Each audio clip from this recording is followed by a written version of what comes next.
can I just check that everyone can see and hear me? If you could just type in the chat box. Okay, brilliant. First, yes. Hello, Alexandra. Hello, and hello, Mike. Brilliant. Okay, if there's any point throughout the webinar, if you can't hear us, please let us know. And if your screen kind of takes a while to load, just give it a few seconds, and normally it comes up. So it's gone 8 o'clock. You're all super punctual. I'll give it like a couple more minutes just to like let people join, just so we can just give them a couple of minutes. But thank you all very much for joining.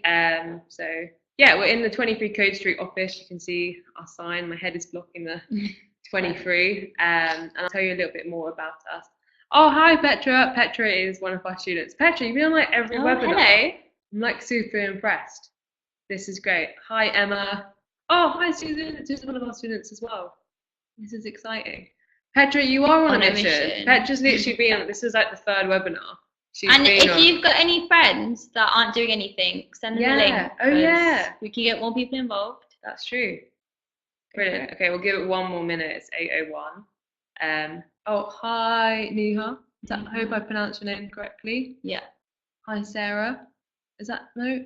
Magdalena. Magdalena, that's a really nice name. Very nice. Also, is anyone from like not in the UK? Because that'd be really exciting to hear. Because I was looking at the list and I saw some people. I'm in Portugal. Stop. Oh, I'm so excited. I'm global. Oh my god, this is really exciting. Hi. How's the weather in Portugal? It's freezing. It's absolutely freezing in the UK.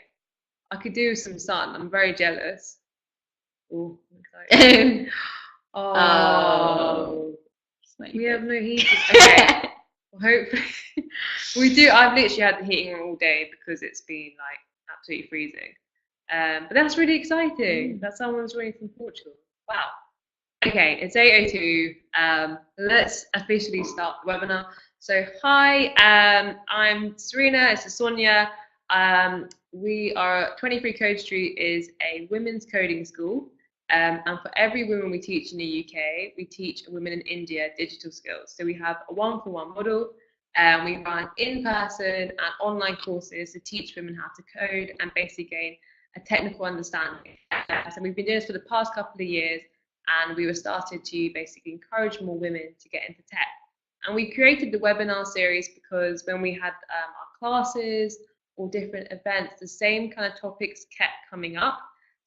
But because of the, we're doing a lot already with the code in class, we didn't have always time to discuss them. So we wanted to do a webinar series so we can reach more people who are not based in London, for example, Portugal, and also answer some of those questions.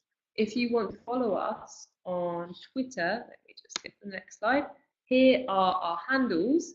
If you're on Twitter, these are on Twitter, but I reckon ours is the same for Instagram as well. Ours is the same for Instagram as well. And now I will let Sonya introduce herself. Hi, so my name is Sonya Barlow, and I am the co-founder of Like-Minded Females. Really briefly, Like-Minded Females is a predominantly female community which we started in May, and the reason for us starting was we just felt that there wasn't really any kind of cohesive community across all industries that offered free events, cheap initiatives, or just like a feel-good momentum about them. So we started in May, and since May we've done 12 events, including one in Malaysia. I didn't know that. Yeah, wow. One in Malaysia. Up for 2 awards nationally, and we are now looking into kind of partnerships for next year, and hence why we're here with 23 Code Street. If you'd like to follow us on Twitter, it's LMF_network, and Instagram is LMF_network. And I've got my colleague Kiara, who is both on Twitter and Instagram, if you do send them anything through. A little bit more about myself. So I graduated in 2015 and I studied business. I then became a woman of color in tech, having no real technical skills. So if that's something which you guys are interested about later on, we can possibly answer those questions. And since then, I've just kind of been a true believer in kind of self-confidence, ditching those doubts, making sure that you are going and fighting for what you want. And hopefully this series will give you a little bit more insight into how to boost your confidence, how to feel better about yourself, how to surround yourself with positivity, and also how to self-promote yourself without thinking that you're being arrogant, to keep you modest, but to make sure that you have to build those opportunities Definitely for you going forward. Yeah. And that's really the basis of it.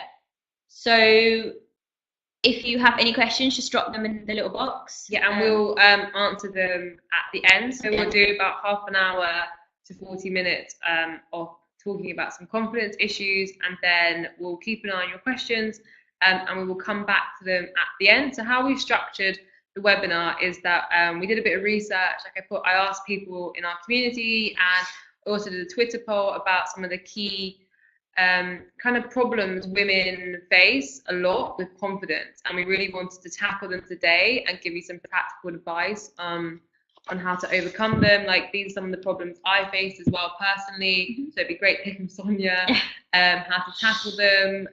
So let's kick off with one which always comes up. Like, I'm pretty sure everyone's heard of imposter syndrome. I know I've definitely experienced it. Sonya, do you want to give us the definition of imposter syndrome? Yeah, so really briefly, imposter syndrome is the same as having fraud syndrome or imposter phenomenon. And it's really feeling like you are a fraud in your own shoes or in your own role or the role that you've been given. And it really is more of a psychological mindset that you're not good enough. So for example, it could be you've applied for a new job, and statistically as a female, for example, females apply for jobs if they fit 8 out of 10 requirements, whereas males apply for jobs if they fit 3 out of 10 requirements, because statistically females are more likely to feel like imposters, and they feel like frauds. They feel like they're not good enough, and they feel like they don't have all of the skill sets required, whereas males have more of a confidence about them. No, I bet I totally. And I think what's weird about imposter syndrome for me is, even when you've had success, like, I always get imposter syndrome when I start a new job. So even if, like, my previous job I did actually like pretty well in, it will still stay there. Like, I'll go in and feel worried about, failing, worried about, I've gone for interviews before where you felt like, oh, I shouldn't be here. Like, I don't even know why I'm in the interview.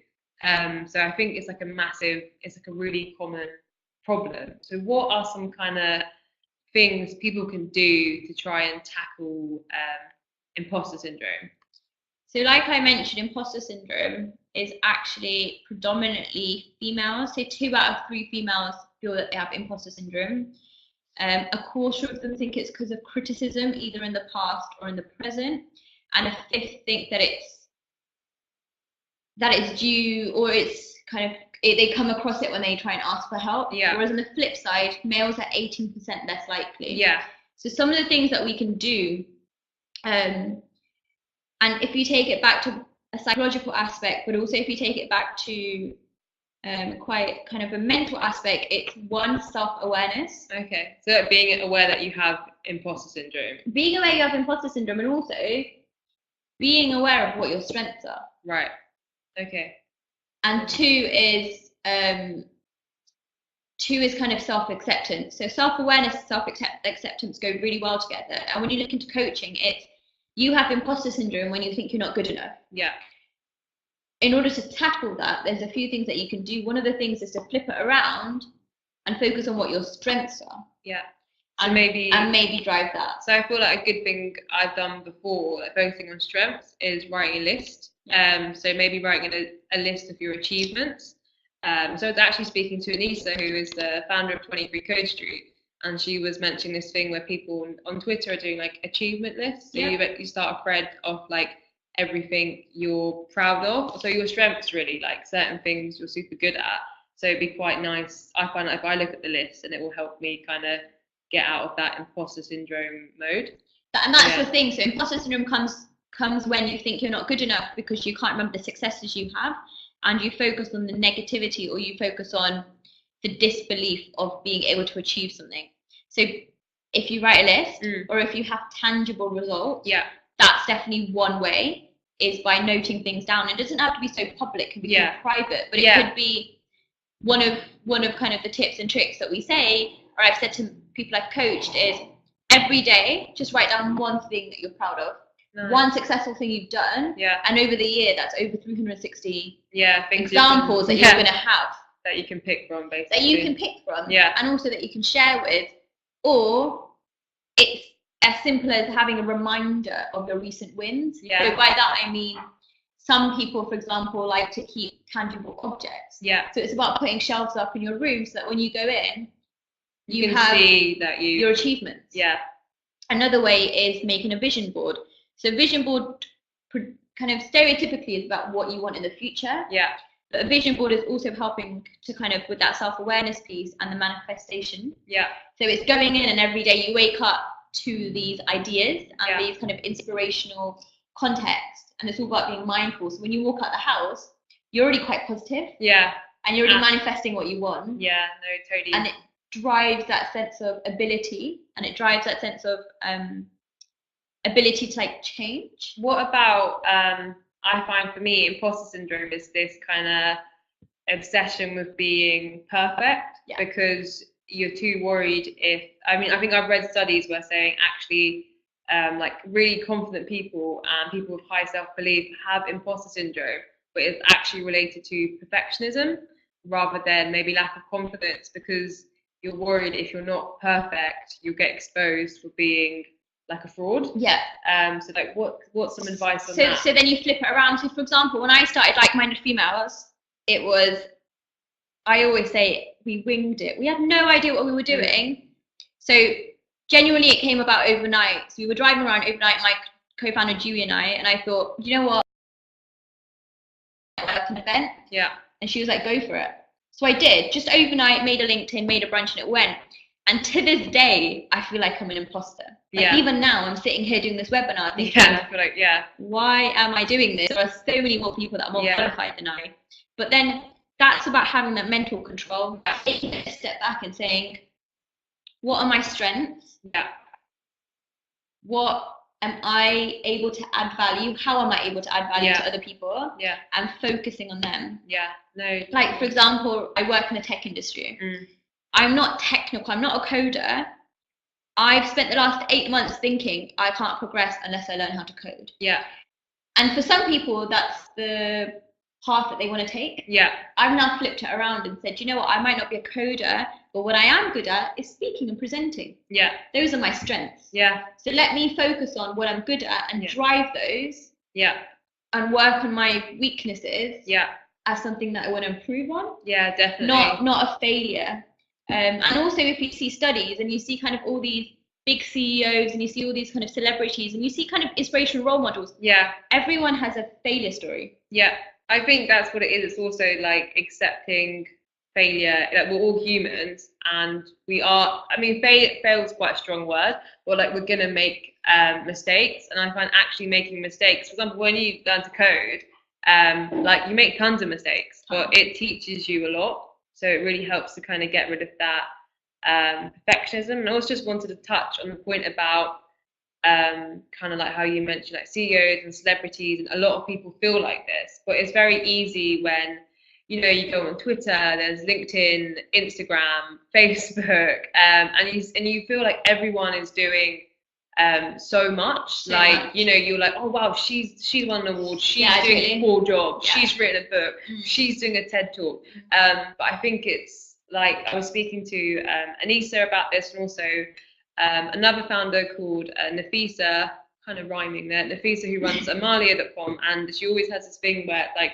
don't believe the hype. It's just you know, people are never going to say like, I've had a rubbish day. I mean, they might, but they might most likely not say I've had a rubbish day. Only going to put on social media what you want the reflection to be, and you're only going to put up what you want people to believe. So my brother's a really good example of this. Is he, whilst I was at university, used to travel quite a lot. And when he came back, he had a lot of stick from his friends being Yeah. like, oh, you never study, you're always traveling. Yeah. And he was like, you know, and I'm saying this from a boy's perspective, he was like, no, I just put up the good pictures. The good pics, yeah. I don't need you to know that Yeah. the kind of the difficulties that Yeah. through. Even for us, Yeah. it takes months. So for example, it's taken weeks to plan this webinar. Yeah. We don't need to showcase the kind of the some Instagram really gonna see. we're only gonna show nice pictures of us with our best angles on Instagram. Yeah. Because it's about branding. Yeah. So I think it's just reminding yourself that don't compare yourself. Don't believe the hype. Yeah, exactly. But there are people who have fake Instagrams. Yeah. And I don't mean fake as in catfish. I mean fake as in the flip side is I went to a girls talk Yeah. who is an animated model, and her panelist was saying that because they're in this like celebrity world, Yeah. they have a real Instagram and a fake Instagram. Yeah. And their real Instagram is what they showcase to the world. Yeah. And their other Instagram is what they showcase to their family and friends. Yeah. And who actually know how they're feeling. Yeah, otherwise you just get this perfect, you get this idealized. perfect. And then just you just mentioned girls talk, and obviously like-minded females. 23 Code Street have a huge alumni kind of community. How can your friends and like your network kind of help you with imposter syndrome? It's so important to be around good people. Yeah. I can't even put so much weight on it. I don't know what the words are. It's so important to be around good people because good people make you feel better about yourself. Yeah. If you are around people that make you feel rubbish, leave them. That is my advice. Leave them today, leave them tomorrow, because they will not support you in your growth. You have to be around good people that support you and want to collaborate. Yeah. An example of doing that is go and find networks that are supporting. Yeah, it's so that's it, like-minded females, exactly. So we came about because I didn't feel supported. Yeah. That was a reason. I didn't feel like I had good females around me that I could speak to, except for Dewey at that point in my life, that I could speak to about my career, my progression, my ambition. Yeah. And especially being a brown girl, yeah.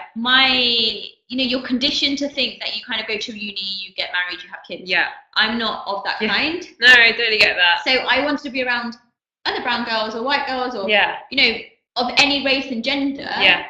To lift me up. Definitely. And if you can't find a network, make one.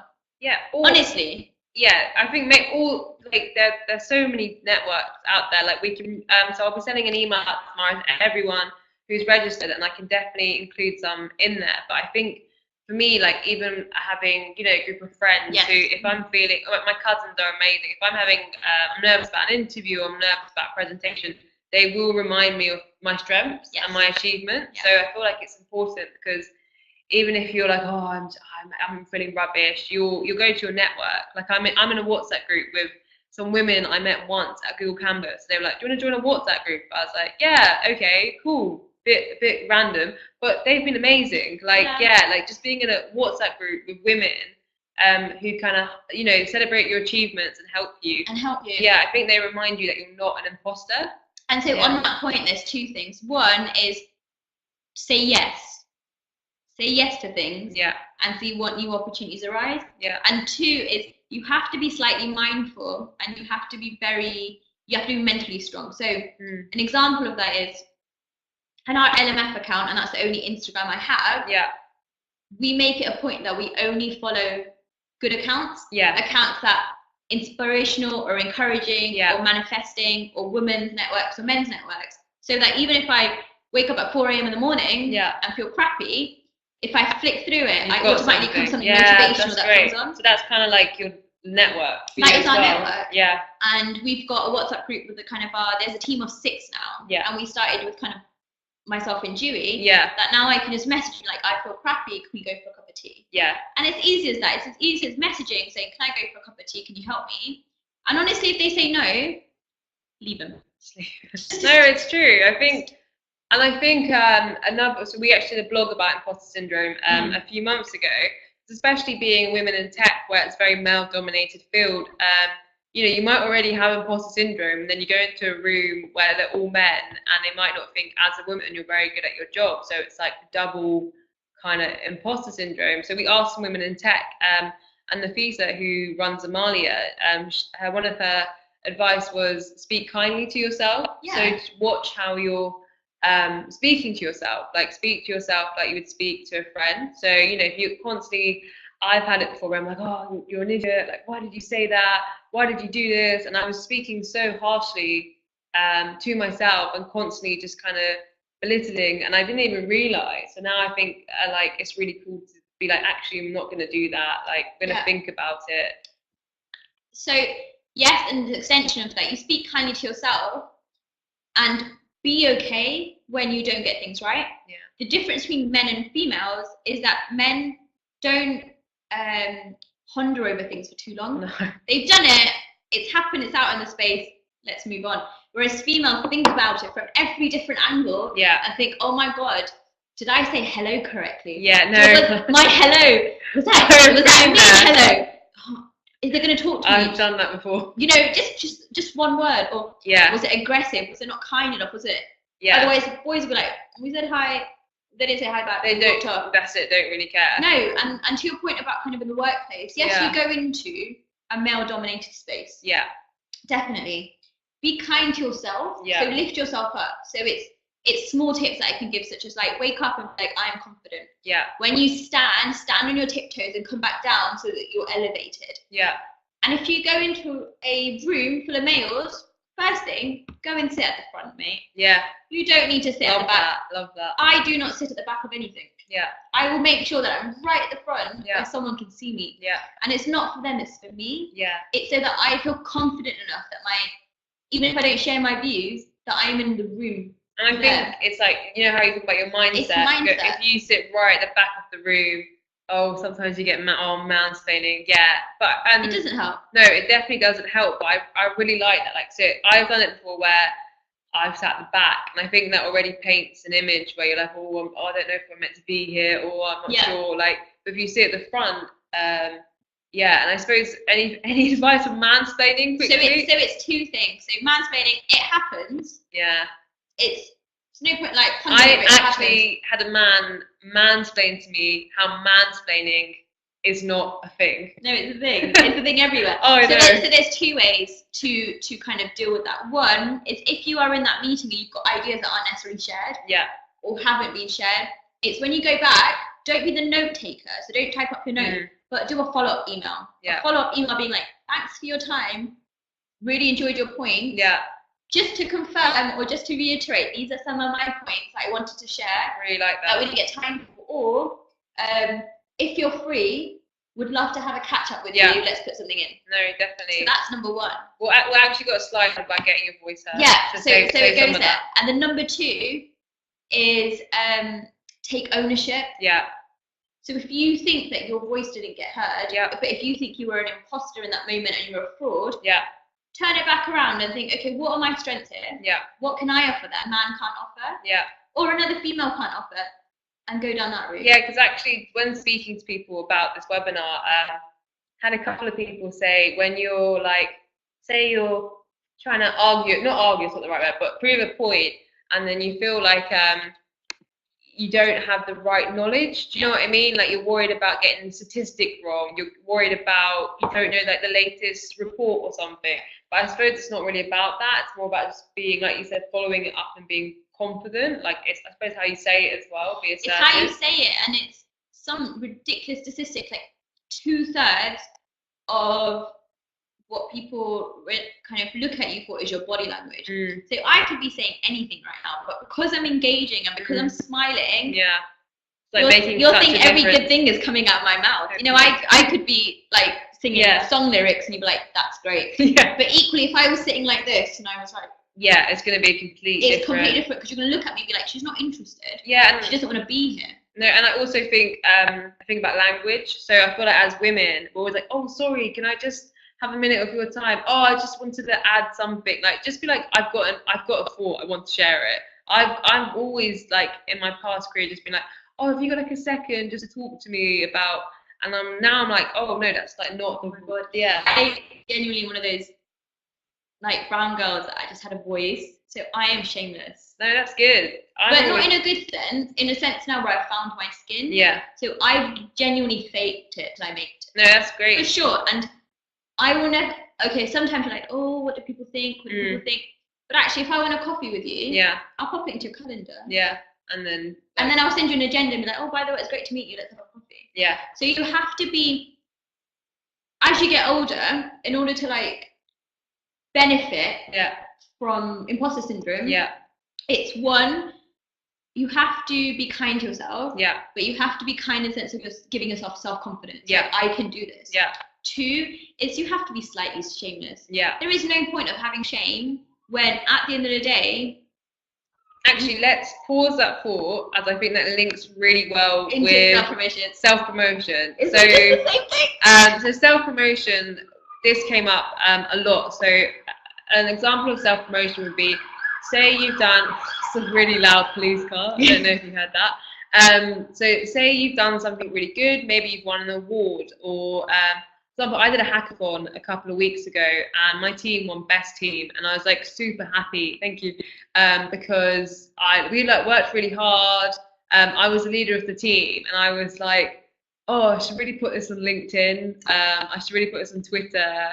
And I like wrote the message, and I was like, oh, I don't know, like maybe people just think I'm showing off. Maybe people just think, oh, like Serena's just talking about herself. So that I definitely have a problem. Like every time I post on LinkedIn, I'm just like disgusted with myself. And then honestly, next time like enter, I'm like, oh, and also interviews, I find it, obviously an interview is the time you're meant to be like, I'm amazing. But it's like, what's your tips for getting comfortable with self-promotion? So firstly, you need to take a step back as to why you're promoting yourself. And you need to put it into buckets. Yeah. If you're an Instagram model, that's your job. Yeah. Right? You've got no choice, you want to get paid. Yeah. If you're doing if you're doing it because you want to get a new job, then the way you're self-promoting has to be in line with getting a new job. Yeah. So in order to get a new job, for example, you're not going to post a selfie on LinkedIn. No. What you are going to post are things which relate to the future job that you want. Yeah. So it's different. So a really good example of this is I coached someone over the summer. Yeah. And she was a mid-management Indian lady who worked for a big bank. Yeah. And she was finding it really difficult to move from one role to the other. Yeah. So she was in security. She wanted to go into business analyst role. So new kind of. So like a new field, new role. Yeah. Sorry, no, it was the other way around. So she's a business analyst who wanted to go into fraud. Right. Okay. Completely different space. Yeah. And she was like, I don't want to promote myself because I don't want to seem like arrogant or showy. Yeah. So I was like, let's promote your skills in a softer sense. Yeah. Let's write an article. Yeah. So she wrote an article about what she'd learned in fraud and security. Yeah. That showcased both her talent, but it was educational. Yeah. She put it on LinkedIn. Yeah.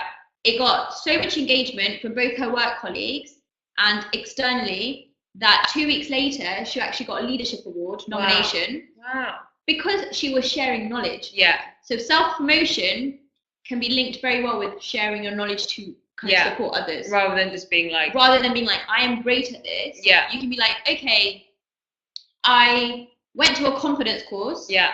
And this is the problem, and this is what I learned. Yeah. And now this is what I can do as the result of it. And you're showing like it's like and actually it's a lot better than just doing a status, because that's a bit, it doesn't have that much depth, you know. It's kind of like that's a really, it's educational. So you got to think about it. Why you're self-promoting, what bucket is it in.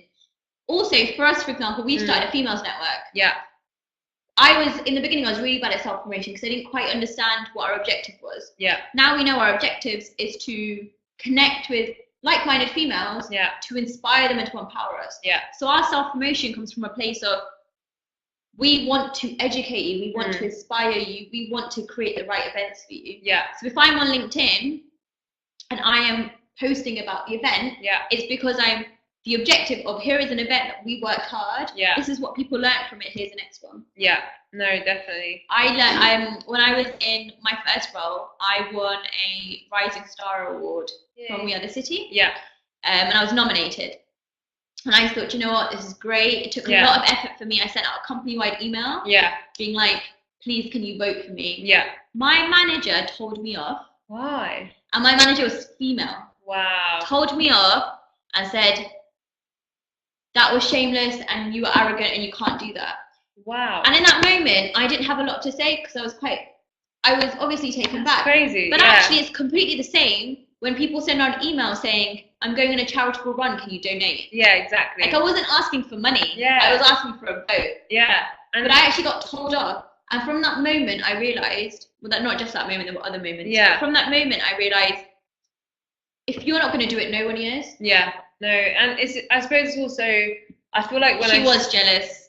Yes. I didn't think that, but now I think she was. Clearly was. I mean, she also told me that if I asked for a pay rise, she would hinder my career progression in that company. Wow, she's not good. A female, mate. A female. A role model. What an idiot.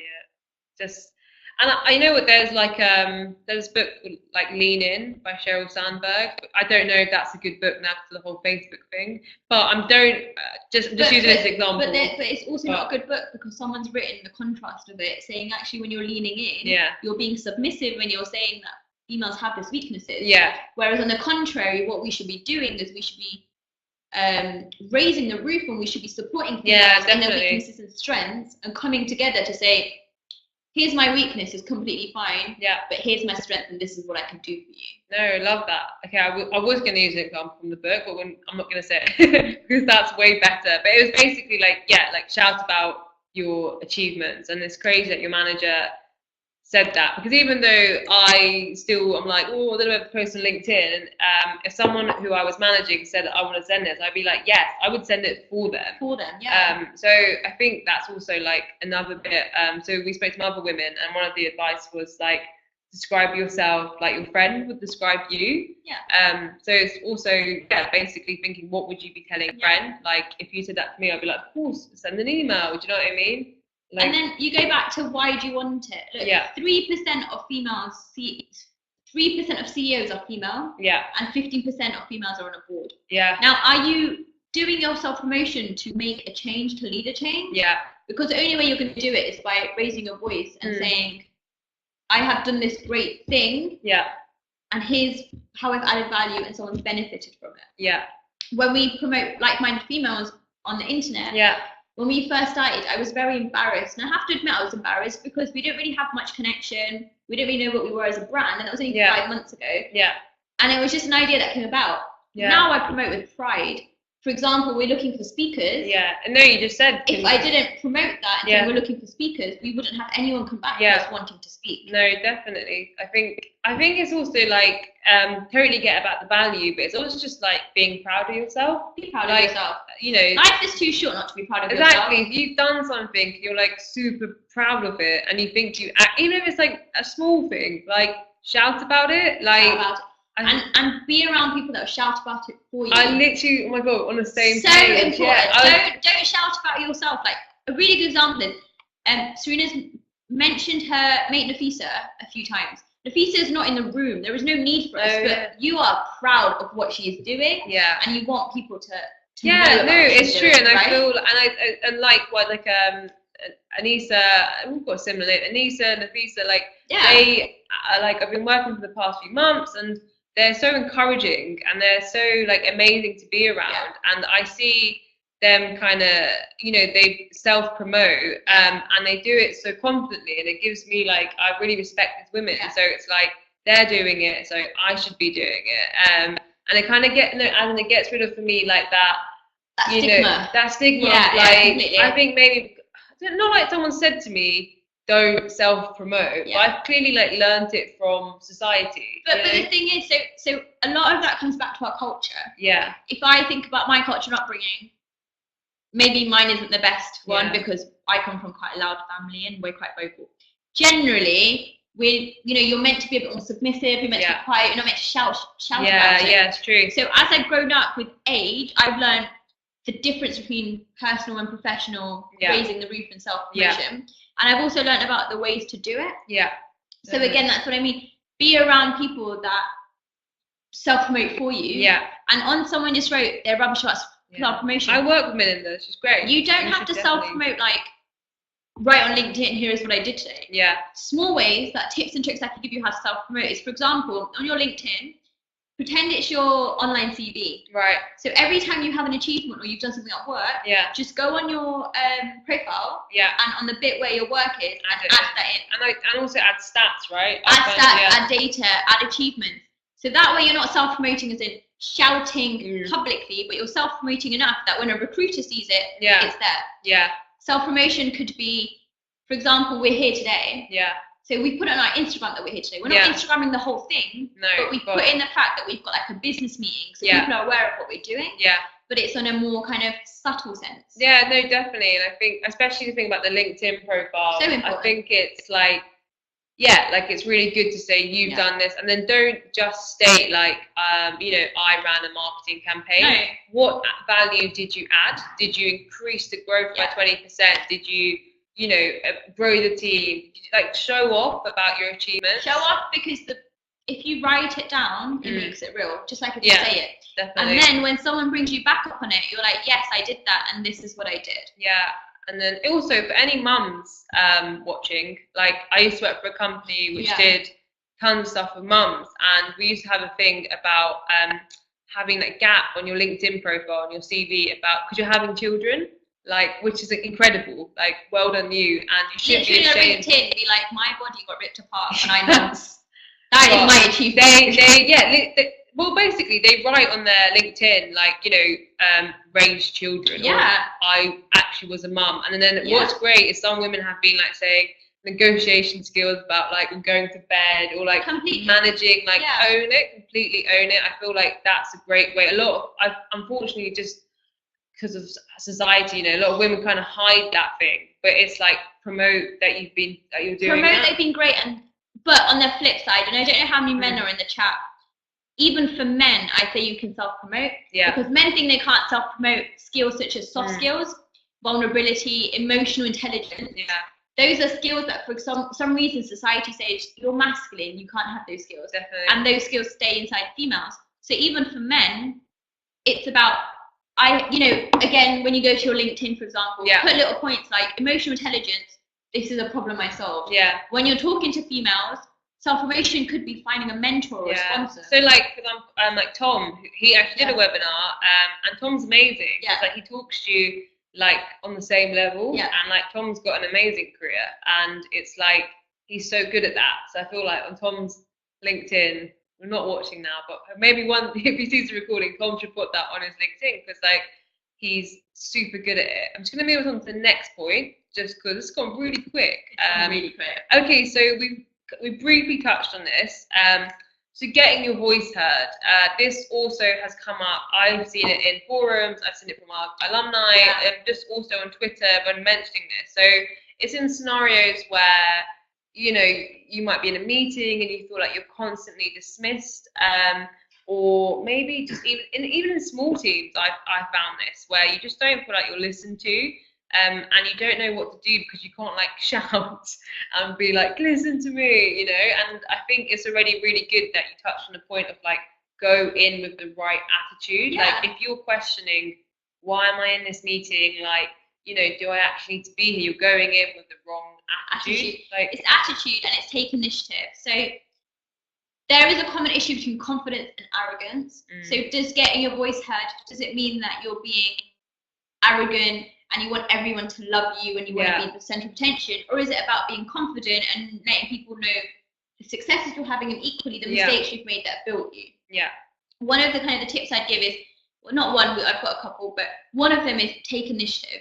So for example, when I was in one of the workplaces, I wasn't taken seriously as a kind of digital guru. Right. So what I did was every 2 weeks, I made a newsletter on MailChimp and sent it out to the whole company about what was going on in digital. That's great. So that at least that way, I wasn't raising my voice as in, I am a digital guru, I know everything that's going on. Yeah. I was educating them. It's like once again, like using knowledge to show. Knowledge to showcase what you're doing. And I've been told a lot is let your work speak for you. Yeah. So that's one of the things. The second thing is network. Yeah. Networking is so important. Yeah. So important. Yeah. So 80% of your decisions are influenced by networking, or choices are made by networking. That's a massive percentage. And what do you mean by, like, influence? Like, as in people you meet? So people you meet, people you learn from, Right, I see. people that help you, people that give you life lessons. Yeah. And remember, a lot of networking you do are by people that have never met you. Yeah. So you are going in, each opportunity you meet someone, you can be a totally new identity. Yeah. It's like when you go to uni, no one's known you. You can be completely different and be who you are. Yeah. So go to networking events, fake it a little bit, be a little bit more confident. If someone's meeting you, what are the 3 things that you want someone to leave knowing about you? That's a great way to think about it. Just 3 things. Yeah. So my rule of thumb is, to every networking event that LMF do, meet 3 new people. Yeah. Connect them and meet them for a coffee in the next 3 months. Right. And what are the 3 things that you want people to remember you for? That's really good. It's as simple as that. Rule of 3. And then that's it.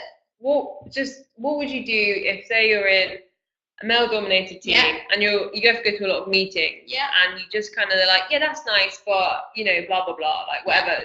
But what's a way to deal with that? How do you kind of say, actually, can you listen to what I'm saying, like in a assertive way? You flip it back around. You flip it. Oh, flip it. How fancy. Flip it back around and you say. You basically put the question out. So let's say you're in a male-dominated team. Yeah. And they're talking about tech. Yeah. You go back to them and say, just to summarize what I've heard. Right. This is what your problem is. Yeah. One of the solutions that I was thinking of is X, Y, Z. Brilliant. Yeah, no, that's a really good way. And if they don't listen to you in that team meeting, that's when you do a follow-up and you send them an email saying, hey, thanks for your time. Had a great time talking to you. Yeah. Really found these points useful. Some of the things I forgot to mention. Yeah. I forgot, but I knew, but you didn't let me. I forgot to mention were this. Happy to have a chat with you. Yeah. To go through it in depth. Could you even do that before a meeting? You should. Like, Agendas. Say you get the agenda. Yeah. And could you say that you could email everyone saying like, oh, I want to talk about this in the meeting. Like, I've noticed talk about it, but not in the sense of I want to talk about, like, as in I want to talk about this, but be like, I want to talk about this, and this is in relation to your point, and this is how it adds value. Okay. Everything you do about getting your voice heard is about how it's adding value. Yeah. How are you adding value for the other person? Yeah. Because we are human, and one of our needs is not only to belong, but to feel like you're getting something out of the transaction that we have as like kind of people. Yeah. Right? So it's how am I adding value to you, and how are you adding value to me? Yeah. So you have to have that exchange. And actually, I'd say, yes, it's difficult being the only girl in a room full of males. Yeah. But then it's all about learning their personalities. Right. So I don't know if you've ever done any personality tests, but if you've done like, so it's like, are you red, blue, green, yellow? Yeah. What is the person in front of you? What is it they like to be spoken in? So if you're going into like a senior meeting and they don't like stories, don't tell them stories. Go straight to the facts and be like, 68% of females. Yeah. X, Y, Z. And also, just talking about kind of knowing people's personalities, I find that, you know, there's introverts and there's extroverts, and I feel like getting your voice out. Sometimes I feel like I talk a lot, and the thing I do is if I'm leading a meeting or running it, I'll say, oh, Karen, what do you think? Because I think it's also sometimes getting your voice heard, you can also help other people to get so those it's engagement. Heard. Yeah. So educate and engage. Yeah. Getting your voice heard means in that transaction, let me get my voice from, but also let me hear what you have to say. Yeah. So that it's a win-win. Definitely. A win-win in terms of both our views are heard. Yeah. And that's what makes a good manager or a good team leader or a good friend. Yeah, just saying, what do you think? What do you think? Yeah. What do you think? What can I do for you? Yeah. How can I help you? Yeah. But that's not to say that as soon as a woman goes into a meeting, she should be the note taker. No, definitely. That's not what I'm saying. Yeah. What I'm saying is go sit right at the front, make sure that you've got bullet points as to what you want to discuss. Yeah. In that meeting, flip it back around, put your hand up and say, just to extend what you're discussing, just to summarize what you're saying. Yeah. Actually, I've spoken to some of our team members and this is something else we were discussing. Yeah. And lastly, if that doesn't work, go back, send a follow-up meeting, and make sure that they know what you're saying in writing. Yeah, I love that. That's really cool. Like, really, really good advice. But it probably comes with age or time, or just knowing yourself. Like, the person you were when you were 23 or 24 when you Yeah. came out of uni, Yeah. and when you're 25, 26, 28, It's quite different. You're hopefully more confident. You're confident, you own yourself, you know your skill set, Yeah. you know your worth. Yeah, and also remind yourself, like, you work for that company, you have a place in that Basically, meeting yeah, just exactly. as much as them. Exactly. And if it's a topic which you are confident in, then yeah. so for example, a really trending one at the moment is diversity. Now, if I'm in a meeting full of like white British men and they're talking to me about like diversity and I'm a brown girl, I'm gonna raise my voice and be like, hold on. Yeah. I understand where you're coming from, but actually from my experience, this is what I can bring. Yeah. So it's about making sure that you're educating them and engaging them. Yeah. But again, giving your perspective that adds value that they wouldn't have known of. Yeah, no, definitely. It's really important. I'm just gonna, because it's just quarter to 9, so let's do really quick. Okay, so resilience. Basically, I thought this would be a really good one to add. So it'd be, to say you've done all this, you like doing all these amazing things, but life happens. You might have a challenge or a hurdle or just like a knockback. It could be, you didn't get that. You're at the final stage of that dream job and you think it's yours and you didn't get it, or maybe you've received some kind of negative feedback, or something hasn't gone quite to plan. Like, what do you do to like kind of pick yourself up and kind of bounce back from it? I think this is a really good summary piece as to everything we've discussed. So first thing is know your strengths. Yeah. If you've been given feedback, take the feedback positively. Yeah. But don't let it put you down. Take it as constructive criticism that you can potentially learn from. Yeah. But not all feedback is good feedback. Yeah. And not everyone's gonna like you. Yeah, I bet it's okay. Yeah. Sometimes. No, I would say, like, I literally had, when I was like 21 when I graduated, a woman like told me that I wouldn't be able to ever lead, and like it stayed with me for ages. And I now like run the marketing 23 Coast Street, and in a weird way, like it's like helps me bounce back from other stuff now. So maybe sometimes like negative feedback actually does, I don't know, in the future it's really helped me like bounce back from other stuff. It has, and also resilience is all about how do you use that, in my personal opinion, to your advantage. Yeah. If someone says something you don't like, fuel that fire in you to make sure that you can get something done. Yeah. Right? If you feel like you need a pick-me-up, surround yourself, like we discussed, with good people that can pick you up. Yeah. And I'm not talking about friends that compliment you on everything for the sake of it. Yeah. I'm talking about people that sit there and say, look, you messed up, but do you know what? You're a great friend. Yeah. And you're super supportive. Yeah. And those are the skills that we look for in you. Yeah. It's the people that are real to you. And 3, resilience. You have to have it in everything you do. Yeah. I personally think that people come into your life to teach you something. Yeah, I agree. And every lesson teaches you something. So in that moment, it's all about being strong mentally, thinking, what has this taught me? Yeah. And what can I go out from? Yeah. A really good example is, in the summer, we started our brunches. Yeah. So LMF, so we do monthly brunches, we do tech events, we do creative events, we do 2 events a month basically going forward. And we had a lady who wanted to collaborate with us for our brunch. Yeah. And we did all the organizing. We did the tickets, we did the Eventbrite, we did the organization, we did the theme. Yeah. The day before, she cancelled. No. She cancelled and said, I don't think we've got the same agenda, so I'm not going to do this event. The next day, her own brunch popped up in the same venue. Yeah. Oh, wow. The same theme. Wow. The same ticket price. Yeah. So she, in that moment, was just using us to get ideas. Yeah.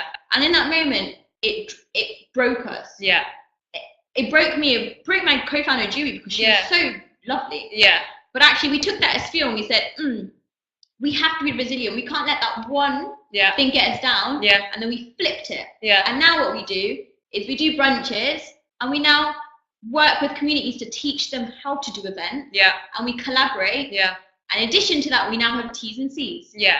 So that when we are doing an event with you, we will send out all that we need to do from our side so that it's documented and it's contractual. No, and like it's also that learning thing as well. It's a learning thing, and it happens. Yeah. It happens in everything. I think it's not a biggie. And imagine if you just kind of was like, well, that's it. We've kind of been burnt now with LMF. Like, done. Basically, we wouldn't be here. Yeah. We'd be like, oh, one person took our brunch idea. Yeah. It's fine. Like, it just makes us more authentic. Being resilient is also being like true to yourself. Yeah.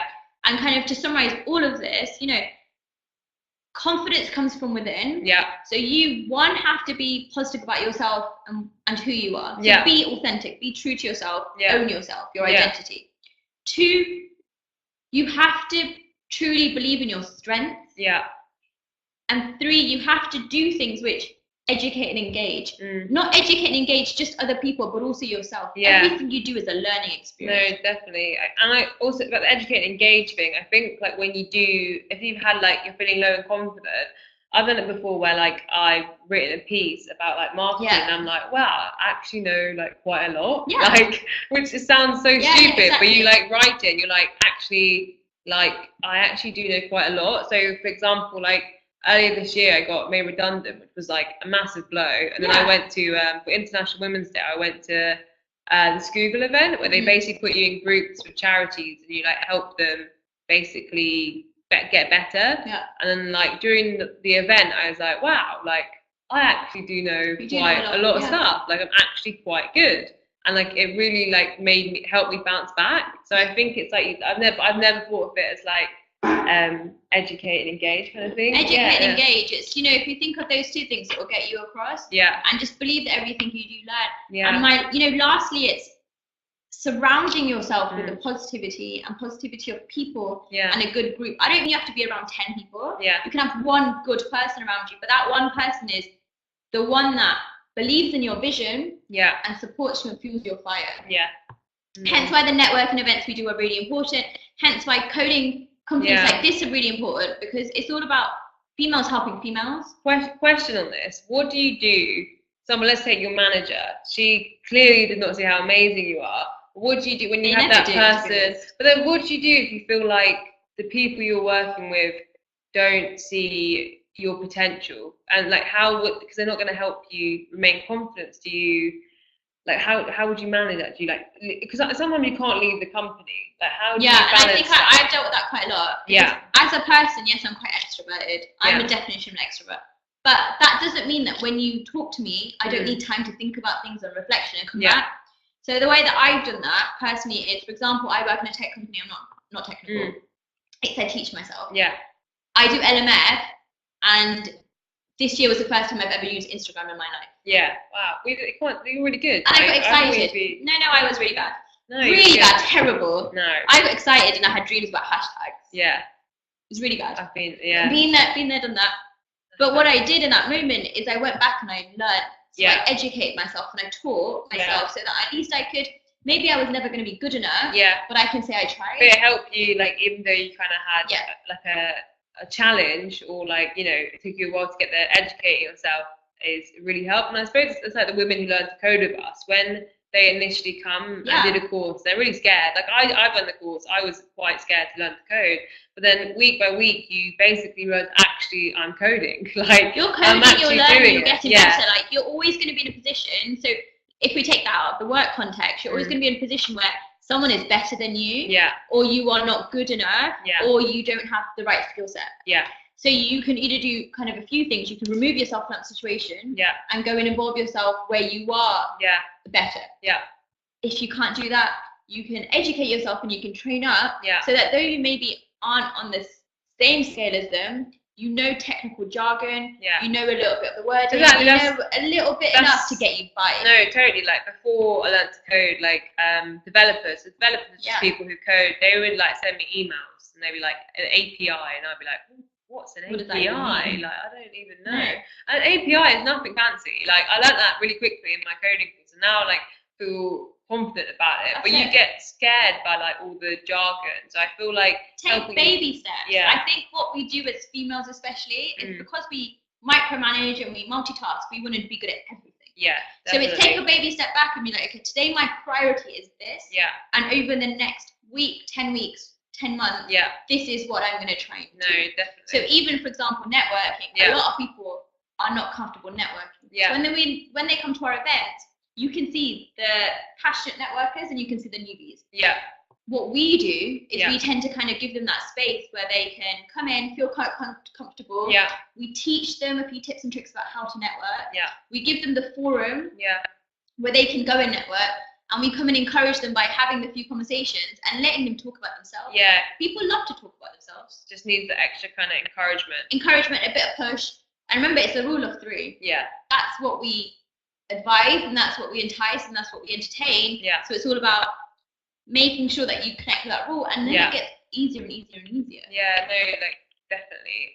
Let's, as it's 5 to 9, let's ask some answer. Yeah. Okay, so networking is fabulous. Any good networking events for tech? I wish I could do a few without worrying about childcare. Yeah, evening events. Yeah, that is not very like childcare friendly. And just from like working for a tech company, I would say we do networking events and groups. So, for example, there's something called Ada's List, which is a massive forum for women in STEM, so science, tech, and engineering, mathematics. And they always post groups on there, like not groups. They actually do. They post new groups to join, and also events and different things. There's also something called Meetups, which is just an app, and it has different meetups on. You know, there's like women in tech, so also like women who code. Women in STEM. We do a lot of our events in Eventbrite. Yeah. And we have a website, and we have engagement. We have posts. So even though you can't make it, you're still a part of it. Yeah. We send out a monthly newsletter so that you're subscribed and you know what's going on. And equally, we do an event on the weekend and during the week, so that we can tend to like different audiences. Yeah. And in terms of tech, so we're actually thinking of doing events together next year. Yeah. So look out for this space. Yeah. So we'll be able to kind of deliver different hopefully things. More like women in tech and different events. Yeah, and that we can cater to you. I think that that basically kind of sums it up. And if you're on Twitter, like there's tons of stuff. Just follow women in tech and then see who they follow. All like just promoting 23 Code Street. Just sell 23 basically selling 23 Code Street. But it's great. If you follow us, like I constantly share helpful things for women to go to, like stuff like like-minded females, and I'm always trying to encourage stuff. And also there's so many conferences, tech ones going on in London, and normally they're free. So like this Monday there's Tech Inclusion, which is actually, I think it's sold out now. But also you have to think of this forum as a way to network. Yeah. So you're in a webinar, you're probably doing it from your house. You've met, 15 other great people on here that you potentially could connect with afterwards. Yeah. And you can talk to. Yeah. Be it one person, be it two persons. Share your LinkedIn, share your profile, tell people what you're looking for. Yeah. Share your ambitions, because you never know, the person that you're talking to here might be the one who can kind of make them come true. No, and I also think don't be scared to reach out. No. Like I found some people on LinkedIn like in a weird stalky way. Basically. Do it all the time. And I just say I think you're like super cool. Yeah. Like I really like your career. Kind of like take you for a cup of coffee, but like tell them what you want from them, kind of thing. Yeah, no, so it's not just ambiguous. All I do is slide in people's DMs. Yeah, I think that's all I do, to the point where my team, who have we all have the login for Instagram. Yeah, it's just a bunch of people that I've messaged, and they come back to me and they're like, "What are you doing?" Yeah. Or I just slide in people's LinkedIn and be like, "Love you." Yeah, like literally for a coffee. Yeah, and like on Twitter, like if you do a tweet, say you like saying, "Oh, I'm a woman and I really want to get into tech. Who can help me?" Just tag loads of people. Like loads of people. Tag 23 Code Street, tag like-minded females, tag women in tech, like tag Ada's List, Developer. It's another really good networking kind of women in tech group. Just tag them and they'll help you, because a lot of stuff like minded females and 23 Code Street exists to help women like you. If you need extra help and to help to network and be as confident, just follow us. Yeah. Send us a DM, send us a message, and maybe we can have like more of a one-to-one, or we can kind of go through it. That is what a service that we offer, complimentary, just to help people kind of encourage them in terms of their confidence and networking skills, and potentially bring them to events that might be of use to them. Yeah, and then anyone got any more questions? Any more questions? We've had a confidence, so hopefully we're feeling confident to ask a question. Do you know what I'd love is if you over the next week, if you do something that you've learned from this, you kind of share the story. Oh yeah, it'd be and great. tag us and tell us what you've done and kind of what kind of tip you took. Yeah, that'd be great. It'd be so good. Are you writing? Yes, I'll send you an email tomorrow with like all the stuff we've kind of, the different networks and stuff we've mentioned and stuff like that really. So you'll get all of that. But that'd be great. Yeah, if you use this, like let us know. Sure. Like it'd be really cool to see. And that's another way to self-promote. Genuinely go on to, like, we say LinkedIn again, but go onto LinkedIn and be like, you know, went on a confidence course. Oh yeah. This is how I've updated my LinkedIn. That's great. This is the tips and tricks I learned. So this is how I've used it, and this is the result I've gotten. Just tag us in and share your stories, and that way, what we can do in return is we can self-promote you. Yeah. And we can just republish it and kind of reuse it and make sure that you're getting the attention, well, not attention, but like the engagement that you like, and the recognition that you need. Yeah, that's how you help to be helped type of. Yeah, I think exactly. Yeah, and that's basically what 23 Codes do. I mean, yeah, exactly. Like, so if I'm promoting an event, which I think would be super helpful for people, I will literally just tag like different accounts. So tag us, like, be exciting for someone to tag us and be like, I want to talk about how great I am. But yeah, please let us know if you have any more questions. I know it's 9 o'clock now, but if anyone, I just want to make sure we're not missing. Oh, no worry, Alexandra. Thank you to everyone saying thank you. Oh, you're so cute. Sarah's going to be updating her LinkedIn. I hope that you're like taking pictures of this and promoting on social media. That's how you self-promote. Yeah. Is you literally take pictures and be like, guess what I'm watching. So that way the people looking at you are thinking, oh wow, you know, she's educating herself, she's engaging, she's doing something different. Yeah, definitely. And maybe they'll reach out to you because they don't feel confident enough. But you know, you never know, people reach out to be like, loved what you were doing. Yeah. Can you give us some tips into how we can take that step? Or how did you find a webinar? Like, who finds webinars? I feel like webinars will be all the rage. Like, I mean, I don't like they'll be like all the rage, and they'll be. I don't know actually. I feel like I know webinars because of where I've worked. But before that, did I know webinars? I don't know. This is the first time I've heard of a webinar. Really? So it's like, who stayed and watched the webinar? But then I understand why. Yeah, because like it's cold as well. Like, you know, you're just in your PJs with a cup of tea, and you're like, what can I learn today? It's really good because obviously we're London based, so you know, and even London's a big place. Like we're kind of more East London, so even if you live in like West London, it's like an hour and a bit trek. Like I feel you. I wouldn't want to do that. Oh my god! So I'm now going to start attending more webinars. Yeah, like PJs. You should. I'm just trying to think like webinars I've attended. Do you know what? We're just gonna make our own. Yeah. Like, we don't even follow the trends anymore. We're like, what can we do and jump in the bandwagon? We're just gonna do LMF webinars. Yeah, like I'm glad. Oh look, they can join from Portugal. See, yeah, comfy cup of tea in my joggers. Yeah, my joggers. Yeah, like it's very British. Thank you, it's been really helpful. I have an interview next week. Oh, so it's really helping my confidence. Oh, interview prep. So really quickly, go onto their website, know what their values are. Make sure that you've taken the 3 most important values that you think relate to their business, and you have examples for them and things you've done. Yeah. And make sure that you come out of that room knowing that they've taken what they want away from knowing you. So it's, again, I just follow the rule of 3. 3 things that they want you to remember you for. Yeah. 3 values that are important to them and you can relate to.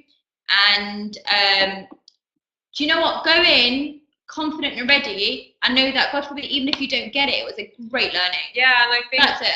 Everything's oh wow, present. Oh, hey, I just who I did the hackathon with. She's great. Message us if we can't do it. Literally tweet us, and then we'll come back to you with tips. Also for interviews, there's this thing called STAR, like it's called Situation, Task, Action, Result. There might be another letter now, but it's basically, for example, say someone said to me, when's the time you've presented a webinar? So I would say situation. I work 23 Code Street. We want to do a webinar series to help inspire women. So you set the situation. Task. My task was to find speakers. First of all, figure out what the webinars are on. Find speakers. Do it in like a well-managed time frame. Action. How did I do this? I did some research. I thought Sonya was really cool, so I sent her a message. Result, this led to like 56 people sign up for this webinar, which is very exciting. And this led to people feeling great. So you basically, and chuck a stat in there, you know, this led to Love a bit of data 50% of people now getting brand new jobs. You know, I find that really helps. And for investors, and to the investors weekend, I think just be confident. What did we learn at the hackathon? I'm trying to think. Like, be confident and be authentic. Yeah. I can't stress how important it is to be true and authentic. Regardless of what situation you go into, if you're not true and authentic, and you are then given a place of some kind, eventually, if it doesn't suit your values, you won't stay there long. You won't like it. You'll regret it. That's literally, you remind me of Anissa. Anissa says exactly the same thing. It has to fit your values. It has to fit your morals. It has to be true to yourself. Yeah, and I think you know, if you feel like you have to do this kind of weird fake version of you, they're probably not the right investors. It's not worth it. Even for investors, you go and you want investors to like you for you. Yeah. It's kind of like when you're meeting your boyfriend's parents. You want them to like you for you. Yeah. Or I would say my one tip is my confident tip for maybe like investors or interview. I have like a get pumped playlist. So like before an interview or something scary, basically, like I just listen to these songs where like I see. So now it used to be Kanye West, but I've kind of boycotted Kanye. So I listen to Drake. Yeah, Drake. And we're now going to tag him in this afterwards, so he knows that he pumps us up. Yeah, I feel like maybe if you get a playlist or something to kind of get you ready to go out and like just basically be amazing. So that's my final bit of advice. But good luck to everyone. Good luck with everyone. Yeah, you'll smash it. Don't worry. Yeah, and good luck with the interview.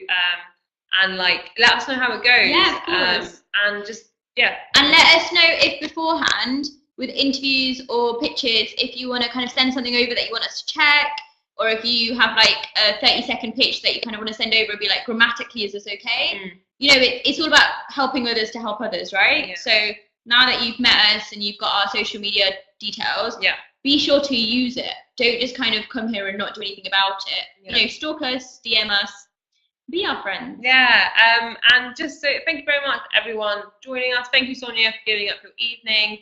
I will be sending an email with the recording and like links and stuff on tomorrow.